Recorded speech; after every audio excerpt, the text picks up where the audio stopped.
Hi, in this video, I'm going to tell you 3 things that you can remember with when we talk about videography. So stay right in.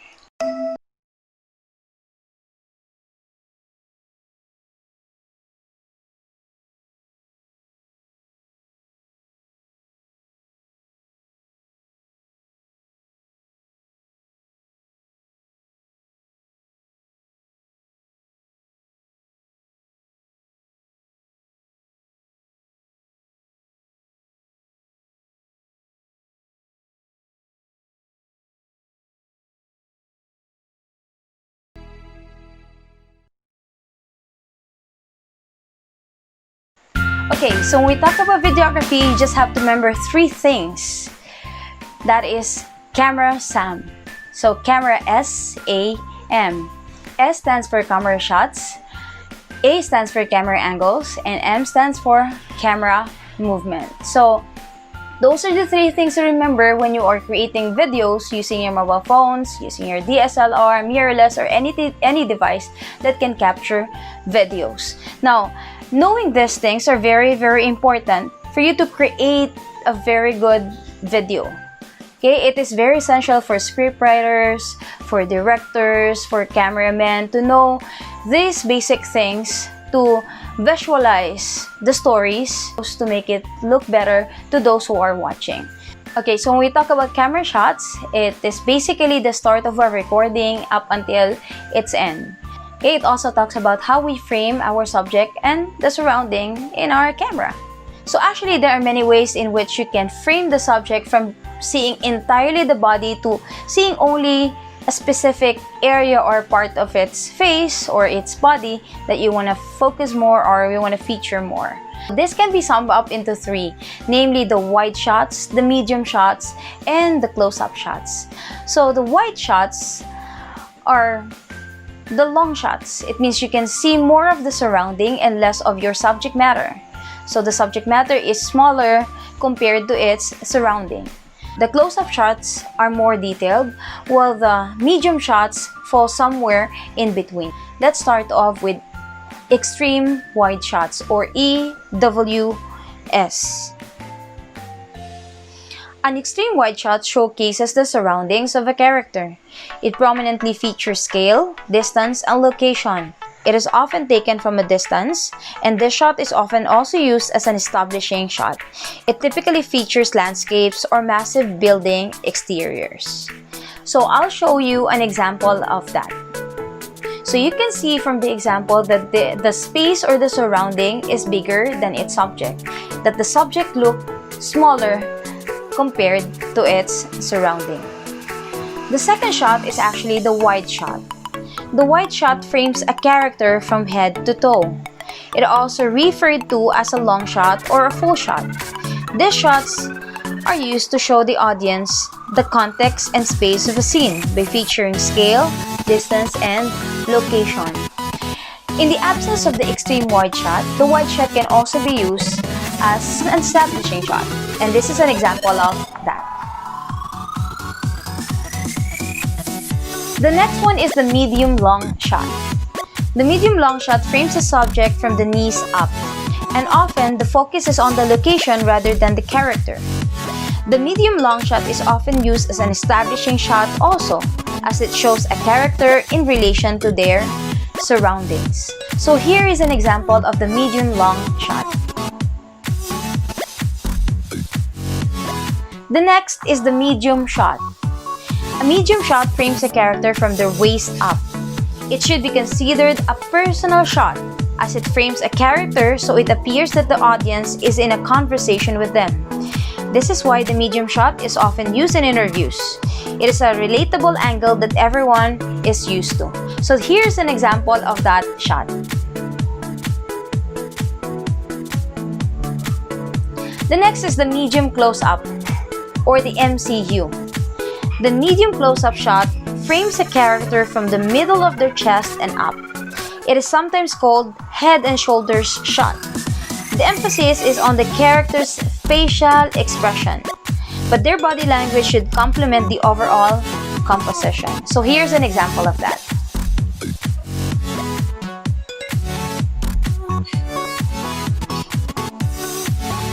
The next is the close-up shot or the CU. The close-up shot tightly frames a character or object. Typically, close-ups are used to portray the character's emotion while only framing their face. They can also use to show a highly specific action. So if you would notice earlier, the medium close-up shot frames the facial expression. It's because we can still see the shoulder, okay, and then the face. So you would only see the facial expression of the character. However, when we go to the close-up shot, you will see the emotion that the character has. The next is the extreme close-up shot or the ECU. An extreme close-up is a view so tight that the audience can only see some features of a character or object.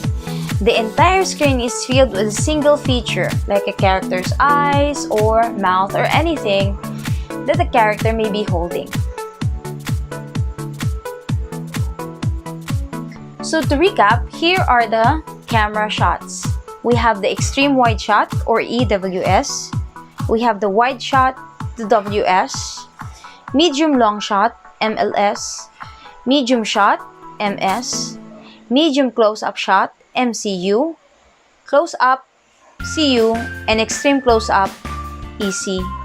Remember that it should be in order. So when you start up with EWS, it has to be followed by wide shot, then the medium shot, then the close-up shot. So if it happens that you are in the close-up shot, you just don't jump right away to wide shot without going to the medium shot first. So basically, it's wide, medium, close-up. It can be close-up, then medium shot, then you go to the wide shot. Remember that it has to be in that order. Wide, medium, close-up, medium, wide. Alright, so we are done with the camera shots. Let's go to the A, camera angles. So this is the camera placement. It has something to do with the audience in relation to the character or the character to the audience. Alright, so let's start off with the bird's eye view. The bird's eye view is also known as the top shot, a high angle shot that's taken from directly overhead and from a distance.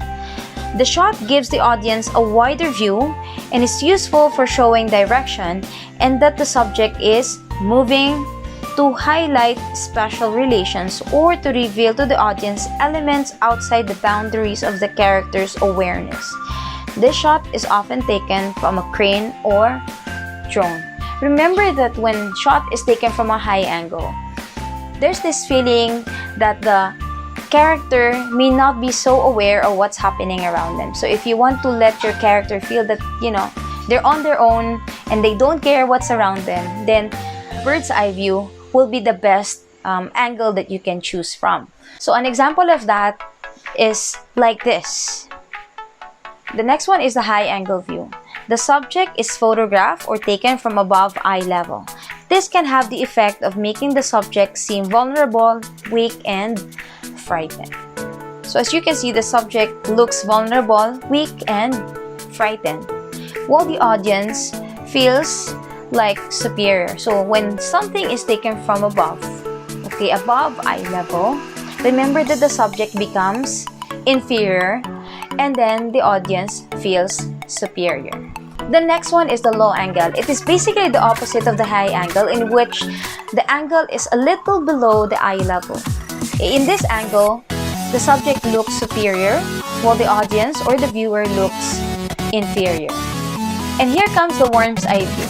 The worm's eye view is basically an extreme of the low angle view. Another is over the shoulder shot or OTS.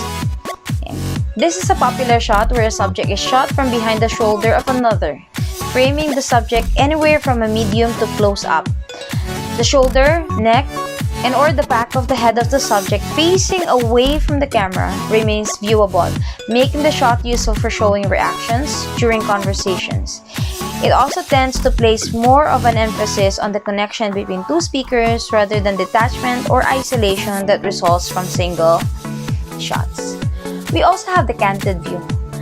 The canted view a shot in which the camera is set an angle on its roll axis so that the horizon line is not level.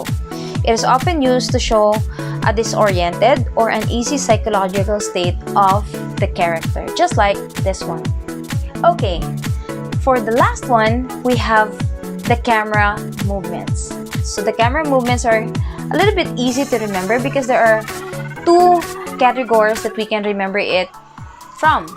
Namely, that the camera is steady and the camera moves. So for the camera that is steady, we have the following. We have the tilting, panning, and zooming. So this is an example of tilting. The framing moves up and down with no horizontal movement. The panning, however, is that the frame moves from left or right with no vertical movement. And the zooming in is appearing as if camera is moving closer to or further away from the subject. The second group is actually when the camera moves freely or the camera moves towards the subject or away from the subject. So we have the dolly, tracking, crane shots, or drone shots. So here are some examples of that. So for the dolly shots, it is the in and out, but this time the camera is physically moving closer or further away from the subject. So this is an example of dolly in and an example of dolly out. Remember that in dolly in, no matter how far the subject moves away from the camera, as long as the camera is moving towards the subject, it is called as a dolly in. Dolly out, on the other hand, the camera moves away from the subject no matter how the subject moves closer to the camera. And then we also have the tracking left and right.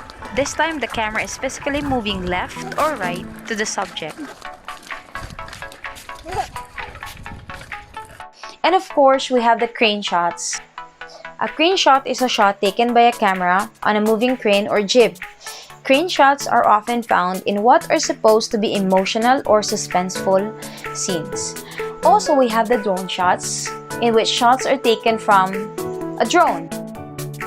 So, those are the basics of videography. Remember that, so those are the basics of videography. Remember they are camera SAM, camera SAM, camera shots, camera angles, and camera movement. So I hope that you learned something new today, and if you have some questions, you may go write it down at the comment section and I'll find time to actually answer your queries. So watch out for the next videos about videography only here at It's Our Family.